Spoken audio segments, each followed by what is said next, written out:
Le trouble du langage en cas d'aphasie sensorielle est plus qu'une paraphasie.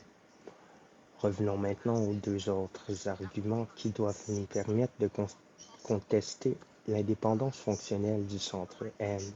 1. S'il existait une connexion entre le centre M et B, voie du langage spontané, différente de la connexion avec A, voie permettant la répétition des mots et le langage correct, alors nous devrions trouver des troubles de la répétition sans troubles correspondant du langage spontané. Nous avons montré en détail que ce n'est pas le cas. Nous en concluons que ces deux voies coïncident. 2. Nous avons vu qu'une lésion située dans le centre A ou dans la voie AM provoquait un trouble du langage, amenant Wernicke et Lichtheim à invoquer des facteurs fonctionnels à titre d'explication, sans pour autant arriver à élucider avec satisfaction le fait fondamental qui est l'apparition du trouble du langage dans l'aphasie sensorielle.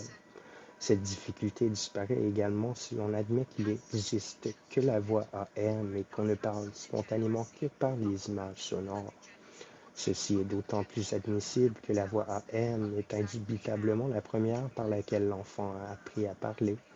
Wernicke affirmait avec force qu'une autre voie plus directe, ne passant pas par les images sonores, entrait en action une fois que la première avait servi suffisamment à l'apprentissage du langage.